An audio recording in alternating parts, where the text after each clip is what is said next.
The more you learn about fish food, the more you see how shocking it really is.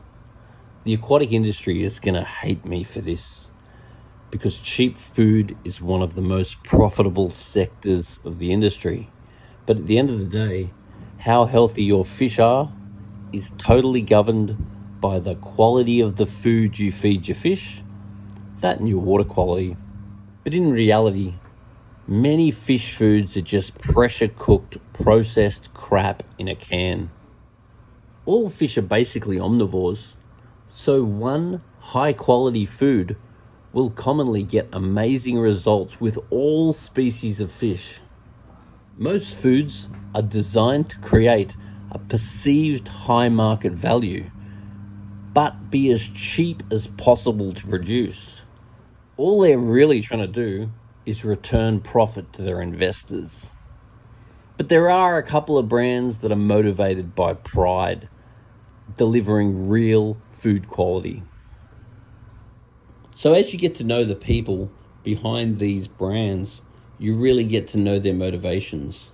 When you meet the owners of companies like New Life Spectrum and Danichi, you really see that their focus is on the quality of the food way over the profit.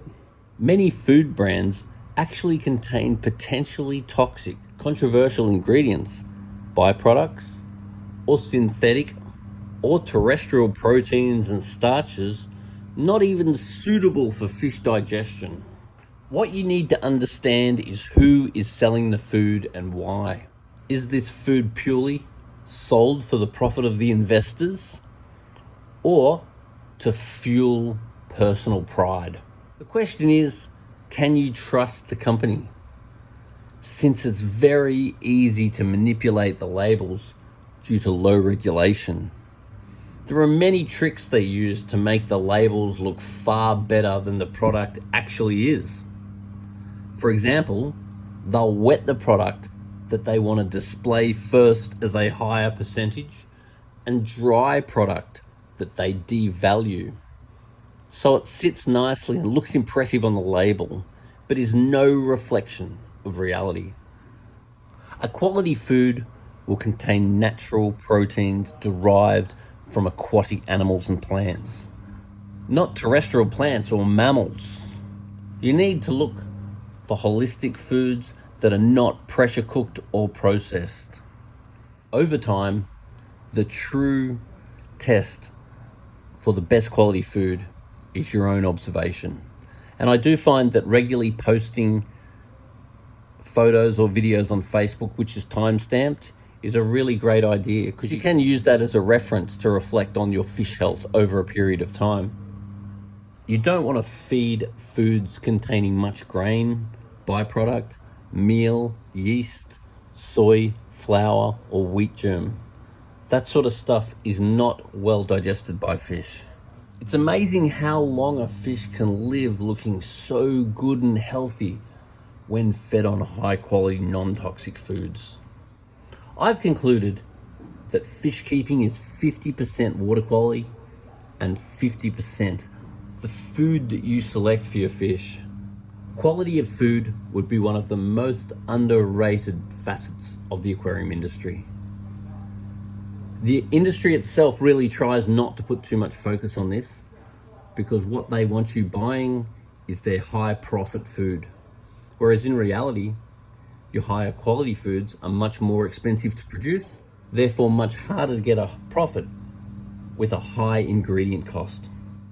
A lot of my job is consultation, where I'll go to one house and I'll look at the fish. They appear totally healthy. Then I'll test the water and I'll find the water quality is terrible. Then I'll look in the cupboard and I'll find high quality foods, such as Danichi or New Life Spectrum's probiotics. Then I'll go to the very next house where all the fish are dying and I'll test the water and the water quality, and it's far better than the last house. And sure enough, I open the cupboard and I find cheap processed food. Being in the aquarium industry for nearly 30 years, you end up really understanding what a high quality food is versus a lower quality food. The higher quality food give fish better immune systems, make the fish healthier, and make them much more able to handle any adverse stress or conditions. Never feed bulk foods, as most are cheap and they end up going stale. Never feed aquaculture foods, as they're designed to bulk the fish up for you to eat them. They're not designed to help them survive long term. For the species of fish that you have, if they're not living long, happy lives, it's either the environment that you offer or the quality of the food that you feed. Ensure your hands are dry when you handle the food, and keep it in a small sealed container to keep it fresh. Never leave your fish food tins open, or it will go stale. The food is not only about the percentage of protein on the label, it's about the quality of the protein. You must ignore percentages advertised, as many are incorrect, and some proteins are good for fish and others are actually bad. Any meal products need to be considered, as many are cheap leftover parts of animals. Low quality proteins will pass through your fish without even being digested. The fish food industry is hardly regulated. Many ingredients, such as terrestrial plant products, just go through the fish and end up increasing your nitrate and phosphate levels. Your tank will stay a lot cleaner, and you can feed far less if your fish are actually digesting the food. Cheap food feeds your filter bacteria, not your fish. There are cold extruded high quality foods now, such as New Life Spectrum's probiotics, which contain probiotic bacteria that go through the fish, and when the fish poo, the bacteria in the poo actually eats the poo. And feeding this food exclusively for a couple of months, you'll find that when you do a gravel clean, your gravel's basically clean, and when you open up your filter, you'll be impressed how much cleaner it actually is.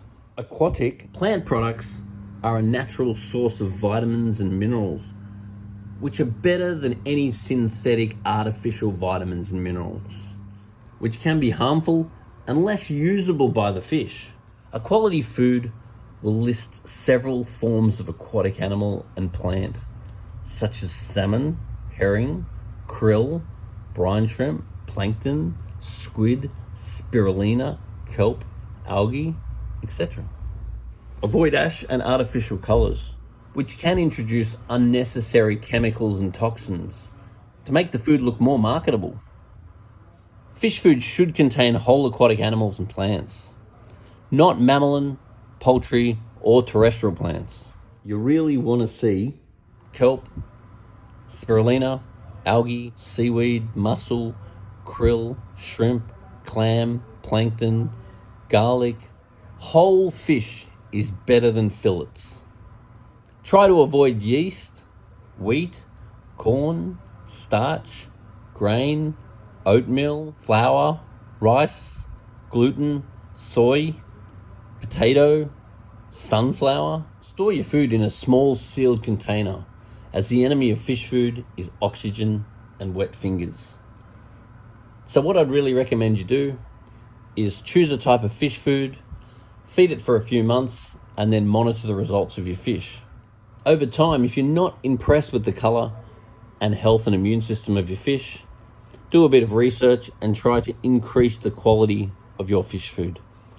I've been in the industry for almost 30 years, and I'm very biased towards New Life Spectrum's probiotics and Danichi.